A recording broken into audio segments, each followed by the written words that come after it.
Do you want to hear a story? If yes, can you give me a 3 clap, 2 clap, and 1 clap? Very good! All of you want to listen a good story today. But before that, I have here a 5 rules before listening to our story today. The 5 rules are: number 1, watch with your eyes. Number 2, listen with your ears. Number 3, lips are closed. Number 4, body still or sit properly. And number 5, answer when teacher asks. Do you understand? Before we begin to our story today, I have one question for you all. Kids, have you ever been selfish on something? If yes, let's see how our character in the story changed his mind being selfish. And now kids, let's begin to our story today. The story today is titled of The Selfish Crocodile. The Selfish Crocodile by Faustin Charles and Michael Terry. Deep in the forest in the river lived a large crocodile. He was a very selfish crocodile. He didn't want any creatures to drink or bathe in the river. He thought it was his river. Every day he shouted to the creatures of the forest, "Stay away from my river! It's my river. If you come into my river, I eat you all." So there were no fish, no tadpoles, no frogs, no crabs, no crayfish in the river. All were afraid of the selfish crocodile. The forest creatures kept away from river as well. Whenever they were thirsty, they went for miles to drink in other rivers and streams.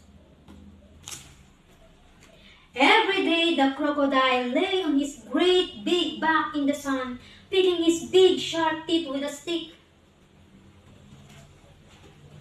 But early one morning, the forest was awakened by a loud groaning sound.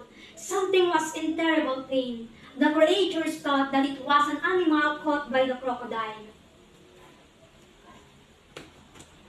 But the sun came out brightly. They saw that it was a crocodile who was in pain. He was lying on his big back, holding his swollen jaw, and he was crying real tears. The creatures drew closer, but not too close. Some of the creatures felt sorry for the crocodile. "What's the matter with him?" asked a deer. "I don't know," said the squirrel. "Maybe he's going to die," chirped a blackbird. "If that happens, it will be safe to go in the river," grunted a wild pig. The animal thought about this. They hung from the vines, they buzzed in the air, and they shook their heads as they watched the great big crocodile in pain. No animal tried to help. Suddenly, a little mouse appeared sniffing in the air. He ran along the crocodile's tail and onto his tummy. The other creatures stared. "Look at that mouse," chattered the monkey. "He is either very brave or mad." "He is going to be eaten for sure," said the iguana. The mouse crept along the crocodile's neck into his open mouth. There was a hush in the forest. The mouse got hold of something and he pulled and pulled and pulled when he put on his shoulders and walked out of the crocodile's mouth. There was a loud cheers from the astonished creatures. The crocodile sat up and said, "I don't feel any more pain. It's all gone." Then he saw the mouse walking down his tummy, carrying an enormous crocodile's tooth on his shoulder. "Your bad tooth was giving you a toothache," answered the mouse, turning around to face a now smiling crocodile. "Do you want it back?" "Oh, no. Get rid of it, and when you've done that, come back. I have a present for you." The mouse went and buried the bad tooth under a tree. When he returned, the crocodile had a nice juicy nut waiting for him. As the crocodile watched the mouse eating the nut, he said to him, "You were very clever, getting rid of my toothache. And kind too. I am so grateful. But what shall I do if my toothache comes back? Don't worry, I help you to take care of your teeth, answered the mouse nibbling. Soon, the crocodile and the mouse were the best of friends. And one day, the crocodile sent all the animals an invitation. Please come to drink and bathe in the river.